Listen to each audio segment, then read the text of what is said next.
Hello and good morning. If you're on the West Coast, it's morning. I'm on the East Coast, so it's about 12:30 now.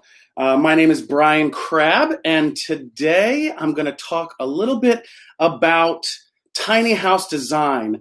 There's going to be a lot of people talking technicalities, and I'll talk a little bit about that. But what I really want to talk about is kind of the bigger picture and custom designs, whereas, thinking about your own tiny home and how that can reach and, fit all of your needs. A little bit about me. Again, my name is Brian Crabb. I'm the owner of Viva Collective. I've been designing tiny homes for about 5 years now. And I just yesterday realized I've designed 98 custom tiny homes that have been built, and there's about 25 in progress now. I'm a little bit different than most of the people you'll talk to in that we don't build any of our homes. I work with private clients and businesses and builders to design custom homes to fit their clients' exact needs, and then they take off and build them. Another thing about, I came into tiny homes via television, actually. I was a set builder and a designer of television shows, and I never did any kind of residential stuff until tiny homes. So I kind of thought about them in a different way than, I guess, a traditional building. But anyway, so basically my talk today, I'll give you a little bit of my design philosophy. Hopefully that can give you a little bit of, self-introspection about how you will go about designing your home. Then I'm going to show you some floor plans of different tiny homes to show you kind of what they're made of. I know we all know what they're made of, but there's so many different variations within our, floor plan that can really be customized to make it your own. And then finally, I will open it up to any questions. There is a ton of people coming up talking on the right-hand side. So I'll be answering questions at the end if we get to it, or I'll try to cut short if I'm rambling. I also tend to talk loud, so I don't know if I'm too loud or not, but here we go. Okay, so my design philosophy is the root of mankind's progress has always been a constant search to make our lives easier and more enjoyable, and from the earliest stone tools to the most advanced computers, it all starts with solving a problem. And most of those problems are very human. We are one of the only animals that builds shelters. So architecture itself is a way to solve numerous universal problems at once, right? It solves shelter, comfort, utility, and pleasure. And pleasure is a big one. And I think it's important when you're thinking about tiny homes to think about how the house is going to accomplish what you need. Not just having a cute house or a house that photographs well, but a house that actually accomplishes what you need. And I'll talk about that a little bit later. But you always have to begin with those 4 elements in mind, right? Shelter, comfort, utility, and pleasure. Shelter is pretty easy. We figured out how to build weatherproof homes a very long time ago. In the European countries, that's stacking rocks, and here we build out of wood. But we've got all this science figured out to where we can make a watertight product that keeps you sheltered from, any kind of weather. The artistry lies in how you account for those other 3 needs, and that's where tiny houses really are doing something very cool. Utility, one of the 3, has always been my foremost concern in designing a home. Most homes are incredibly inefficient, wasteful, and awkward to navigate. And that's because, especially in America, we've had so much space to where you kind of design from the outside in, and you can sprawl out. And so you've got rooms that you don't use. You've got these tall ceilings that have no useful space whatsoever. You're not doing anything with them. And so tiny homes, you have to get rid of all that. You have to see how the problems with that waste of space and see how you can actually use your home in the most effective way. Most architects design from the outside in, meaning they design the structure and the facade first, right? That's what photographs well. That's what everyone looks at, and that's what's in the magazines. right? But that's flawed. They try to fit everything into that shell, and it's a flawed system for creating usable space. You're going to spend 95% of your time inside of your home, right? So that's always been the priority. Who cares what it looks like on the outside? Sure, that's fun, but it needs to be useful inside. And my process begins with what the space itself needs to accomplish, right? You need to break down, what does your home need to accomplish for you? For every single person on this planet, that answer is different, but it is incredibly, incredibly important for you to have a very real conversation with yourself about what you actually use your home for. What are you looking for in the utility of the space, right? And only after we lock down the utility and usefulness of the home do we begin building, right? We always start with a floor plan. And I think this is one of the most important tips I can ever give you whenever you're designing. And it's always important, even if you're working with a designer, that you have what I call a napkin sketch. And a napkin sketch is basically you just get a piece of paper, you draw out what you think the layout of your ideal home will be. You try to be as close to the scale as possible, but that's not important. What's important is that you really sit down and you lay it out. And that way, from there, when you start dealing with a builder or a designer, you already kind of know what you have in mind. But it always starts with the plan of the layout of the space. Don't worry about the walls or the architectural look. It's always the use of the space. Only then, once that is figured out, then you start building your walls up. You put windows where they go and everything else. But with tiny homes, because there's such a little amount of space, if you don't do that, you are going to run into some serious problems. You're going to have a beautiful house that is useless. And there's and that's like the biggest, it's the biggest heartbreak, to have a beautiful house that no one wants to be in. So, there are millions of incredibly beautiful homes that are poorly planned and awkward to navigate because that was not taken as priority in the beginning. Always start with your floor plan. Always start with your floor plan. The next is comfort, right? A home should be an oasis from the outside world, a nest, a place of safety and happiness. It's also something that should be excited to experience and share. I tend to navigate personally towards larger kitchens, oversized showers, high ceilings, lots of natural light. And that's a big thing for me too, is talking about windows is, in most homes, everyone has windows, but they're always covered. So really, you don't have windows, you have curtains. Whereas in tiny homes, because of the way that they're designed, you can put windows all along the top and have such beautiful natural light and see the outside world and not have to cover them with curtains. So it's funny too, because a lot of times when you look at designs, they don't ever have the curtains drawn in. However, in real life, you're always going to have curtains and blinds in. So having them up top really helps with the natural light and making it feel open and bright while maintaining privacy, which of course is very important. Finally, it comes pleasure. You want to create a home that makes you smile. That's where the magic begins, right? Every person has a different opinion of what the perfect home experience is. And it's my job, and it's designers like me, it's our job to capture that, to work with you, to create a perfect home for you. And that's what gives me the great pleasure is creating these homes.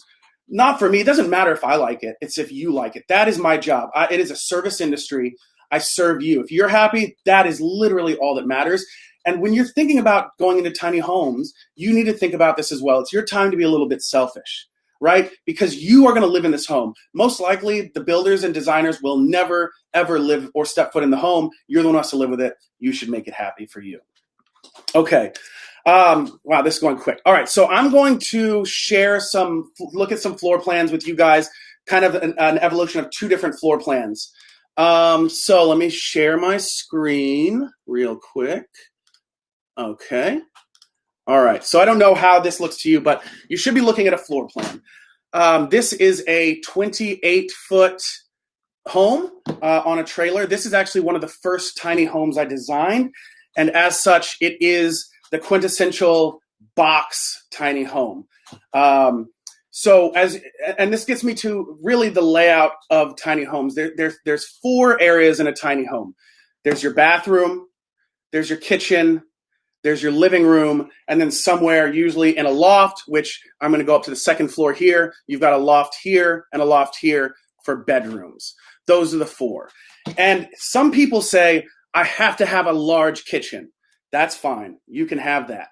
However, since we're working with a finite space, that means either your living room shrinks or your bathroom shrinks. Some people say, I have to have a full, massive bath.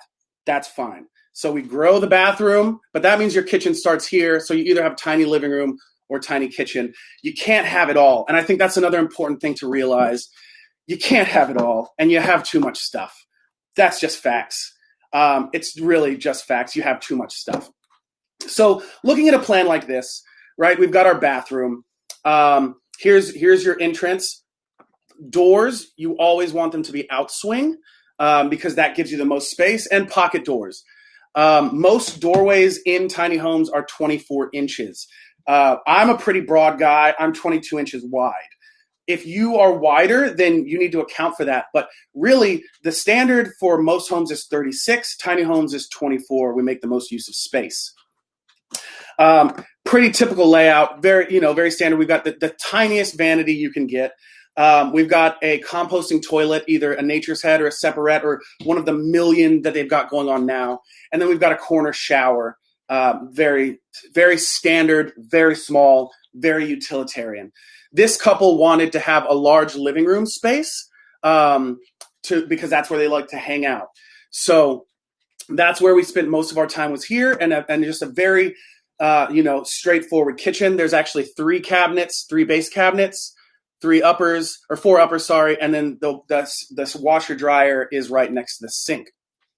Very small, just as much use as you can get. This one actually doesn't have a stove in it because they wanted to just have a cooktop because they didn't cook. Adding a stove, of course, you're going to extend further and further and further. So this is your typical floor plan. This is where you start. And then from there, you start with what are called elevations. And an elevation is, if you look here at I1, I'm going to click into it. This is an elevation. This is the camera angle from that view. So this shows a completely 180 flat plane of the home, and it cuts through. So you see here, it's cutting through the loft. Here's the shower. Excuse me. So now you're looking at the flat plane of the wall, and it shows, this is helpful when you're thinking about your home and seeing where your space is. So this is where you can see, okay, look, I've got a place to put a window here. I've got a space for a window here. It also shows you all this space up here, which is where I generally love to put windows. We've got a mini split, air conditioner, yada, yada. Also, something important is that your lofts don't have to be the same height, right? So this one we made at 6'7", so about 80 inches to the bottom, and because we wanted to fit a shower in. Most of the time, unless clients really are tall or something, I used to like to keep them at 75 inches at 6'3" from finished ground to finished ceiling, right? So I'm 6'1", so that's 2 inches above my head. That's fine. If you're tall, then you of course go taller. So now looking at the reverse of that same house, you can see how it's a box. This is the classic original tiny home design. One big box, get us the most space we can possibly get. And in this one, you see the stairs. So there was access to this loft via ladder, which might be a bad thing. I always think a ladder is a better use of space, and that might be blasphemy. I know everyone loves stairs. The thing with stairs in a tiny home is that they take up more space than anything else, and they always have to be narrow. So usually tiny houses, the stairs are 24 inches wide, and they're usually at a 12 pitch. That means for every 12 inches you go up, you go over 12 inches. For reference, in a normal home, it's usually like a 7-11. So for 7 inches up, 11 inches out, which gives you much more foot room. However, it adds so much usable space for storage. And of course, that's what people are drawn to. So in this home, we did, within this, we split it in 2 ways. So right here, so we had all their computer stuff here that slid out to run the home. And then here we had a slide out closet for clothing. Because again, as you see, there's always an issue with storage. Okay, so this is a very bare bones, open floor plan, square tiny home. Now, let me change that with this one. So in this one was designed for a kid with a lot of disabilities, and they put this on his parents' land, and he had very specific needs for his home. And very specific wants. And this home is actually packed with more stuff than I've ever packed into any home in my entire life. So this is a 34-footer. And so you start, enter here. And we had this one swing in because he couldn't have it swing out. So we had it swing in. You've got your kitchen. We've got our entertainment center, futon, egg chair. You go up here, which I'll show you in elevation, to the bedroom where we had a Murphy bed, closet, washer dryer, and then bathroom. And you really start, this looks okay, fine, whatever. But when you look at it in elevation, you start to see all the things that go into it. So here is looking at the front door. Okay. And so what we did was we did a couple cool things. So here's his kitchen, just a very usable kitchen, wheelchair accessible. And then we did here his entertainment center. So then this table would roll out, and then this would roll out. This was storage for all of his DVDs. Again, this goes into, making your home fit you. If you have a record collection that you are not willing to get rid of, don't get rid of it. Just think about it, design it into your home, right? Going tiny doesn't mean getting rid of all your stuff. It means getting rid of the stuff that you don't actually use. It means getting rid of the ancillary crud that just fills your space in your house that you don't ever look at, right? A tiny house has to be just efficient. Think about what you can't live without. Put that in that pile. Think about, do you need 12 pairs of shoes? Maybe you do, and there's no problem with that. That's fine. But if you don't, then get rid of 2, have 10 pairs, and no one's ever going to know. Anyway, so one of the cool things we did here was, because he's not able to climb a ladder, we lifted his bedroom up and lofted it, and then had door access, which you see here from the outside, underneath for storage. So that basically he could open the door and have access to underneath. So all types of massive amounts of storage underneath that was still easily accessible. We did a Murphy bed, which we did the smallest Murphy bed you can get, which is it's a horizontal one. So instead of coming out where your head is at the wall, your head is actually right here. So if you're thinking about Murphy beds, you should think about those. And then a big walk-in shower, again, to help him. So boom, full of space. And, let's go. We can look at the other side. Sorry. Okay, the other side, again, you've got your kitchen, the rest of your kitchen, his seating area. He needed an egg chair because he liked to spin. It was like a calming, soothing thing. So we integrated an egg chair in. Then all of his closet, we've got his TV. And he was a NASCAR fan, so we did a really cool work box sink. And again, your standard toilets, everything else.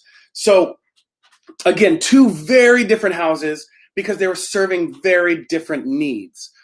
Okay, and then let's see. Sure. So then this is the last one I'll show you, and this is kind of a mixture of the 2, just showing another different floor plan. You've got your kitchen coming in. This one, you've got a very narrow bath. Again, a different bath layout. And we did a barn door that would either cover the bathroom or cover this little bedroom. Going up to the second floor, again, 2 big lofts. And then looking at elevations of those. These are the exterior elevations, which is what the builder uses to build. And then interior, you can see we cantilevered out by 2 feet to give a 4-foot total of more space. All right, I'm going to stop sharing and basically talk about Okay, so really the biggest thing that you need to think about is, a good tiny home design. It begins with an honest conversation with yourself about what you truly need. It's the biggest thing. And I know everyone's going to tell you, here's ways to cut down on stuff, and here's different storage techniques, and here's this and that. And you should listen to that, because it is the most important thing that you can do in a tiny home. Think about what you truly use in your home. You might have a massive kitchen. Do you cook? Do you use that? If you do, great. How much of your couch do you use? How many closets do you have full? How much of that clothes do you actually wear? Tiny is not, it's not about being small or having less. It's really at its core about being efficient. Efficient in the use of your space, efficient in everything that you need, and then being efficient and having nothing that you don't. And so I think that's a huge point. Another point that I will make is I'll come across clients kind of like the second one you saw for the kid with the disabilities, where they want a ton of storage. And my only thing that I caution against that is these homes are so small, they start to feel very claustrophobic. You want to give yourselves areas of enjoyment and peace where you don't feel like I've got a cabinet here and a cabinet here and a cabinet here. You can have that in certain areas. That's fine. But like, you give yourself maybe your bathroom, if you want your big tub, have a big window and just have that place of relaxation and calm. Have your living room be open. When you're not under the lofts, you're looking at 11-foot ceilings anyway. So that's a good space to open up. But don't take the path of shoving more cabinetry into this house so that you can store more of your stuff. Take the path of having an open, fun, free-feeling home that is not completely cramped. Okay, so I think I'm going to try to answer some questions. So I'm just going to start. I don't know how to do this. I'm very sorry. Okay, so I'm going to start with Gabby. Gabby says, what is the best way to create a fully private loft space? This is a very good question, because a lot of people with tiny homes have children, and sometimes they want privacy. So what you can do, and what we've done in the past, is you can build a wall on the edge of your loft, but leave a doorway. And then you can have some kind of either door that opens up, or you can have a sliding door that can close. Now, it feels kind of like going into a tree house. You have to get used to that, but you can definitely have a hard wall to close it off. A lot of times what I like to do is create shelving that goes all the way to the ceiling. So that wall is not only privacy, but it's also multifunctional, which again, and I hope you know this, everyone knows this, tiny homes, everything has to be multifunctional. It should flip and turn and whiz and whir and whatever. That would be fantastic. All right, so sorry, everything's moving fast. The largest home, okay, what's the largest tiny home you've designed without the loft? I've done a couple for elderly people who can't use stairs, and I'm talking about tiny homes on wheels. I also do, tiny homes on foundations, but those are bound by the International Building Code, which means they're just regular homes. There's no hacks or anything that you can legally get through. With tiny homes, it's still a little bit of the wild, wild west. But with regular homes, you stick to 36-inch doorways, 36-inch hallways. The stairs have to be exact. You could never do tiny house stairs in a regular house. It would never pass code, just for reference. But on tiny house on wheels, the biggest I've done, I think, is a 32-foot by 8. So you're 256 square foot, all single level. And what you usually do then is you break off a bedroom side with a door so you can have a private bedroom. And that was Noberto. Okay, Lloyd Becca, what thickness are the basic tiny home walls? Tiny home walls are 2x4 framed. So a tiny house is 8.5 foot wide max, tiny house on wheels, 13.5 foot tall max from the ground. Most trailers, the base starts at 25 inches. So you're looking at 11 foot, 1 inch to the peak of the roof of usable space, and then you frame your walls to 8 foot wide to the outsides on the framing of the 2x4s. So you're 8 foot on the 2x4s, then you've got your 3/4 inch ply, so that gets you 8 foot 1.5. Then you're siding, so you end up about 8 foot 6. But that means inside of your house is about 7 foot 4 wide usable space. That was Lloyd. Layout software program for people. I'm not good with fractions. You can do a basic layout on graph paper. Just have the graph paper be either 1 inch or 1 foot or a half a foot per square, and just go from there. There's a lot of different software, Google SketchUp. But when you're doing layout and stuff like that, I use Chief Architect, which is a fancy program that renders and does everything else. You don't need that. When I first started, I designed houses just using geometry. And basically what I would do is draw your floor plan first, and then go straight up and draw out the same square, and then that would be your elevation. So then say I have a cabinet here, I would bring it up and then show it there, so that I have my walls.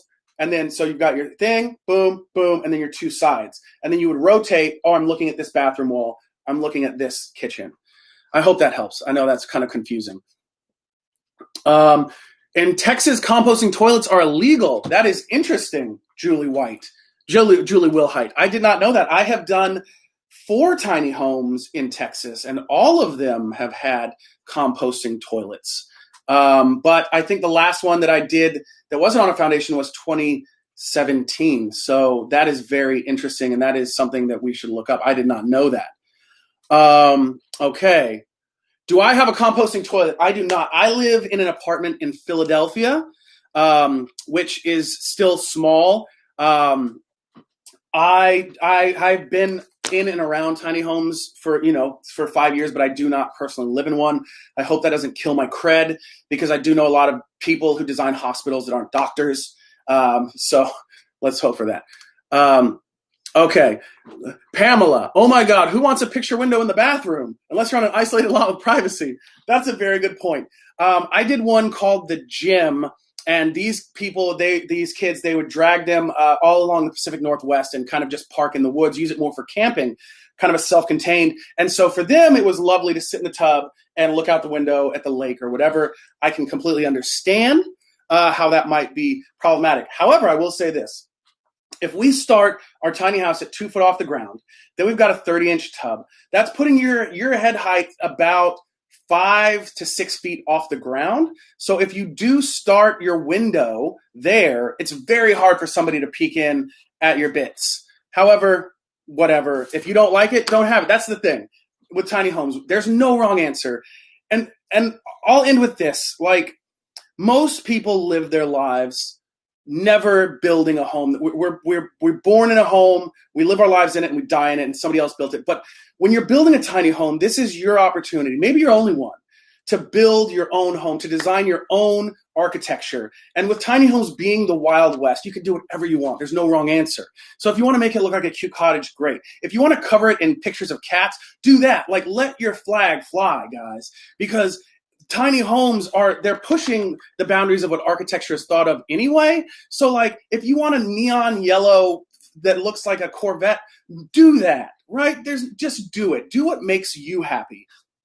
And last thing, and I don't know if this shows up with any of my information or whatever, but I've got about 35, 40 homes on my website that you can look at. It's vivacollective.com. That's VIVACOLLECTIV.com.